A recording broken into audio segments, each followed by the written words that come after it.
hello everyone welcome to my YouTube channel और আপোনালোকে কেনে আছে আশা কৰিছো আপোনালোকে ভালে আছে আৰু লগতে মই ভালে আছো মই আৰু এটা নতুন ৰেচিপি ভিডিও লৈ আহিছো আপোনালোকৰ মাজত আপোনালোকে চাব আৰু মোৰ ভিডিও যদি ভাল লাগে প্লিজ লাইক কৰি এটা দিব আৰু নতুন যদি হয় থাকে চেনেলখন সাবস্ক্ৰাইব কৰিব আৰু আজি মই কি বনাম আপোনালোকে মোৰ থাম্বনেল চাই গম পাইছেহে আজি বনাব লৈছো মাছৰ তৰকাৰী प्रथम मैं ये आलूटा धुनिया तेल अकन दी पे माछ भाजी जो केराहीत कर केराहीत अकन तेल दी आलूटा प्रथम फ्राई कर लो रंगा कर धुनिया फ्राई करार पिछत अलग निमख दी निमखरते फ्राई कर आलूटा फ्राई हले बाकी मैं माছত दिया सब्जीकेटा कि काटी राखिছোঁ আপোনালোকে দেখুৱাম বাৰু আৰু দেখা পাবা আছে আপোনালোকে হলা বিলাহী কেটামান কাটি ৰাখিছোঁ আজি বিলাহী টেঙাৰে মই মাছ বনাম আৰু মাছৰ জোলটো এনেকৈ বনাই খালে খুব ভাল লাগে আৰু ঠাণ্ডাটো বতৰ কন্দে কন্দে এটা ঠাণ্ডা শেষ হৈ গ'ল এতিয়া গৰম কমাবহি আৰু এনে বিলাহী কেটা মই কাটি থোৱা বিলাহী কেটা ৰাস্তাত দি দিছোঁ ফাৰ্ষ্টে দিলে কি হয় পাচলিকেইটা লগত একেলগে মিহি হৈ যায় বিলাহীকেইটা গোটা গোটা নাথাকে সেইকাৰণে গোটা গোটা খাব হ'লে আলুগুটি প্ৰথমে ধুনীয়াকৈ ভাজি পেলাই তাতে অলপ বিলাহীকেইটা দি দিব তেতিয়া তৰকাৰীটো ধুনীয়াকৈ গোটা গোটা থাকে বিলাহীকেইটা আৰু মই বিলাহীকেইটা কাটিছিলোঁ গুটিকেইটা পেলাই দিছোঁ অলপ টেঙা আছে আৰু অলপ নিমখ দি দিছোঁ একেবাৰে তৰকাৰী জোখৰ নিমখ আৰু নিমখ দিয়াৰ পিছত মই ইয়াত অলপ হালধি ব্যৱহাৰ কৰিছোঁ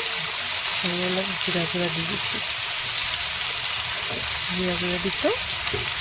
আৰু আকৌ ৰঙা জলকীয়া গুড়া দি দিম এতিয়া অলপ অকণমান ৰঙা জলকীয়া গুড়াবোৰ দি দিছোঁ আৰু ধুনীয়াকৈ মই একদম মছলা কৰি ৰাখিলোঁ পেষ্ট বিলাহী তাৰপিছত জলকীয়া আদা আৰু অলপমান ধনিয়া পাত অলপমান পেষ্ট কৰি ৰাখি মই দি দিছোঁ ধুনীয়াকৈ মই মিক্স কৰি লৈছোঁ কেৰাহীটো লৰি যাইছোঁ ধুনীয়াকৈ এইখিনি মই মিক্স কৰি ল'ম ভাজি ল'ম ধুনীয়াকৈ ভাজি হৈ গ'লে মই পানীখিনি এড কৰিম ইয়াত আৰু ইয়াত ধুনীয়াকৈ ভাজি হৈছিল এইখিনি বেছি ভাজিব নালাগে বিলাহীকেইটা গলি গ'লে ভাল নালাগিব খাই গোটা গোটা থাকিলে ভাল লাগিব খাই আৰু ইয়াত ধুনীয়াকৈ তেল ওলাই গৈছে তলফালে চাইছেনে বাৰু কেৰাহীটো তেল ওলাই গৈছে খুবেই ধুনীয়া হৈ আছে আৰু এনেকৈ হেল্ডি খোৱাৰ আপোনালোকে ভিডিঅ' যদি চাব খোজে মোৰ চেনেলত আৰু এনেকুৱা ভিডিঅ' আপোনালোকে চাব পাৰিব আৰু আমাৰ অসমীয়া চেনেল বুলিলে কথা আৰু ইয়াত অসমীয়া জাতিৰ নিচিনা ৰান্ধা তেল মছলা অলপ কমকৈ খাওঁ আমি তেল কমকৈ দি বনাইছে মই পানীতে ইয়াত কৰি দিম আৰু অলপ দি দিম ইয়াত কম হ'ব মাছৰ লগত বিলাহী টেঙাৰ জোল অলপ বেছি থাকিব লাগে সেইকাৰণে মই ইয়াত আৰু অলপ দি দিছোঁ আৰু ধুনীয়াকৈ চাইডৰ পৰা মছলাকেইটা ধুনীয়াকৈ ধুই এক চাইডে মই দি দিছোঁ আৰু ইয়াত উতলিব তৰকাৰীটো পুৰা হাই ফ্লেমত দিছোঁ আৰু মাছকেইটা মই এটা এটা কৰি দি দিম ভাজি অনা মাছকেইটা চাইছেনে ধুনীয়াকৈ উতলি গৈছে বিলাহী টেঙাৰ লগত মাছ আঞ্জা আপোনালোকে এনেকৈ বনাই খাবচোন লাষ্টত মই আৰু অলপ ধনিয়া পাত এড কৰি দি দিম কটাৰী দিয়ে কাটি এনেকৈ কাটি দি দিব আপোনালোকে বেছি শুকাব নালাগে বাৰু অলপ জোল থাকিলে ভাল লাগে খাই আৰু সেয়া চাওকচোন